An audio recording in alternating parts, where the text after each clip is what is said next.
किसी गांव में एक पठान और उसका हंसता खेलता परिवार रहा करता था। भेड़ बकरियां चराकर अपना और अपने परिवार का गुजारा जैसे तैसे कर लेता था, मगर उसका मुख्य व्यवसाय खेती था। इसके लिए समय पे बुवाई करना और खाद बीज डालना जरूरी है, और इससे भी ज्यादा महत्वपूर्ण बात बारिश का सही मात्रा में होना भी। कम और अधिक वर्षा दोनों ही फसलें बर्बाद कर देती है। 2-3 सालों तक उसको कम और उससे भी कम आमदनी हुई। इस कारण वो समय बुवाई भी नहीं कर सका। उसकी किस्मत ने उसको धोखा दिया। जिस साल उसने बुवाई नहीं की उसी साल अच्छी बारिश हुई। अब गुजारे के लिए जमींदार से ब्याज लिया तो उसे चुकाने के लिए काम की तलाश में बाहर जाना पड़ा। पीछे से जमींदार ने उसकी पत्नी और एक बेटी को पैसों के लिए परेशान करना शुरू कर दिया। हद तो तब हो गई जब उसने पैसों की खातिर उसकी झोपड़ी में आग लगवा दी। इसी बीच पठान की बेटी ने जमींदार और उसके बेटे को वहां से भागते हुए देख लिया। दुर्भाग्य से उसकी पत्नी और बेटी दोनों उस आग से बच नहीं पाए। इधर पठान आया तो अब यहाँ उसके लिए कुछ नहीं बचा था। उसने हादसे का कारण जानने की कोशिश भी की पर कुछ भी पता नहीं चल सका। पठान की हालत पागलों जैसी हो गई और वो जंगलों और पहाड़ों में भटकता रहता। एक दिन तंग आकर उसने आत्मदाह करने की सोच ली और दरिया के पास चला गया और अल्लाह की आखिरी इबादत में जुट गया। जैसे ही इबादत खत्म हुई तभी वहां से एक फकीर बाबा अल्लाहू अल्लाहू करते हुए जा रहे थे। वो उस पठान के पास आए और बोले, बेटा मैं जानता हूँ किस्मत ने तुम्हारे साथ बड़ा बेरहम मजाक किया है, लेकिन बेटा कुदरत के आगे किसकी चली है। बेटा तुम जो करने जा रहे हो वो अल्लाह की नजरों में गुनाह है। पठान बोला, बाबा मैं जीकर भी क्या करूं, मेरे जिंदगी में अब कुछ नहीं बचा है। तभी बाबा बोले, जो हो गया उसे बदलना संभव नहीं, लेकिन मैं तुम्हें एक बात बताना चाहता हूँ। अल्लाह के रहमो करम से तुम्हारी बेटी का सरजमी पर फिर से वजूद हुआ है, लेकिन बेटा उसकी रूह को अभी तक शांति नहीं मिली है, वो तड़प रही है। तुम्हें उसे तलाशना होगा, क्योंकि जब तक वो तुमसे नहीं मिलेगी तब तक उसकी रूह बेचैन रहेगी। उसके जहन में कुछ राज दबे हैं जो वो तुम्हें बताना चाहती है। पठान बोला, बाबा इतनी बड़ी दुनिया में मैं उसे कहाँ तलाश करूं, आप ही कोई रास्ता दिखाए। बाबा बोले, बेटा ज्यादा तो नहीं पर तुम्हें उसकी झलकी जरूर बता सकता हूँ। बेटा तुम उसे किसी तालीम घर के आसपास मिलोगे, लेकिन बेटा एक बात का ध्यान रखना, तुम उसे इतनी आसानी से नहीं मिल पाओगे, क्योंकि उसने अल्लाह के रहमो करम से बहुत अमीर घराने में जन्म लिया है। ये कहते हुए फकीर बाबा अल्लाह हूँ करते हुए आगे बढ़ गए। अब पठान के दिन बीतते गए, तलाश करते करते 10 साल बीत गए। अब तो फकीर बाबा की बातें भी उसके जहन में धुंधली हो रही थी। अचानक एक दिन पठान एक बगीचे में आराम कर रहा था, तभी कहीं आसपास की स्कूल में छुट्टी की घंटी बज गई। तभी पठान की नजर एक 11 साल की बच्ची पर पड़ी जो हूबहू उसकी बेटी से मिलती थी। अब पठान को बाबा की कही हुई सारी बातें ताजा होने लगी। फिर थोड़ी देर में उस बच्ची के माता पिता उसको लेने आ गए और वो उनके साथ कार में चली गई।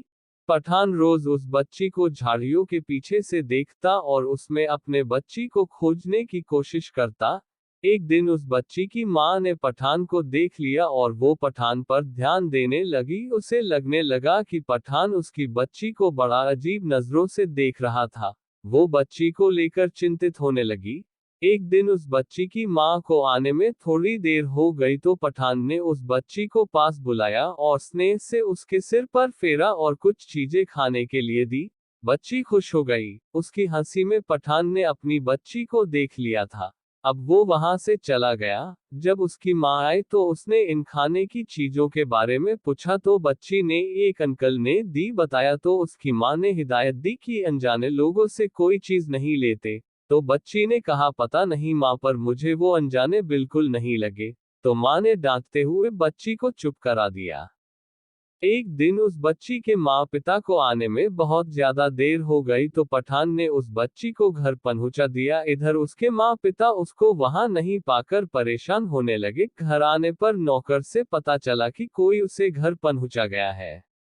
अब पठान उस बच्ची के बंगले के आसपास उसे छुप छुप के निहारा करता था। बच्ची भी उसे एकटक देखा करती थी। कई बार पठान ने उसके माँ पिता से उससे मिलने की इंतज़ा भी की, पर वो नहीं माने और उसे वहां से चले जाने के लिए कहते। अब रातों को बच्ची नींदों में अब्बू अब्बू कहकर चौंक कर उठ जाती थी। उसके माँ पिता ये देखकर परेशान होने लगे कि ये किसको नींदों में याद करती है। तभी उस बच्ची की माँ ने पठान को बंगले के आसपास देख लिया, तो उसकी इस हिमाकत पर उसने उसकी शिकायत अपने पति से की। पत्नी के जोर देने पर उसके पति ने पुलिस में रिपोर्ट कर दी। पुलिस ने उसे चेतावनी देकर छोड़ दिया। उनकी परेशानी को देखकर उन दंपति के एक करीबी मित्र ने उन्हें बच्ची को हिप्नोटिज्म के जरिए इलाज का सुझाव दिया। उन लोगों ने डॉक्टर से मिलने का समय लिया।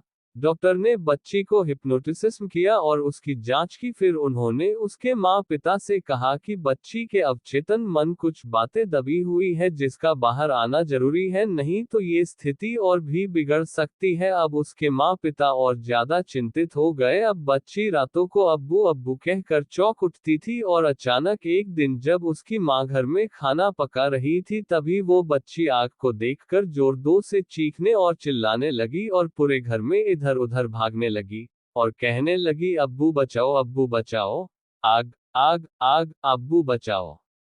कई बार ऐसा हुआ जब बच्ची पठान को देखकर उसके पास जाने की जिद करती। उसके ये दौरे भी पठान को देखते ही रुक जाते थे। तभी उन्होंने थक हार कर पठान को बुलाने की सोची। उसके आते ही बच्ची अब्बू-2 कहते हुए उससे लिपट गई। उसके माँ पिता ये देखकर हैरत में पड़ गए, यह तो कभी इससे जानती तक नहीं और ये इसको अब्बू-2 क्यों बुला रही है। तभी पठान ने अपनी बेटी की तस्वीर निकालकर उनको दिखाए और बोला, आपकी बेटी जब तक ठीक नहीं हो पाएगी, जब तक बच्ची उसके साथ उसके गांव नहीं जाएगी, कोई और रास्ता नहीं होने के कारण उस बच्ची के माँ पिता ने पठान की बात मान लेने का निर्णय किया। गांव जाते ही बच्ची पठान को गांव की हर चीजें बताने लगी। बच्ची के माँ पिता हैरत में पड़ गए, ये तो यहाँ कभी आए ही नहीं, तो इससे ये सब कैसे मालूम। तभी गांव के लोग बच्ची को देखकर पठान से बोले, बेटा ये तो उस आग में।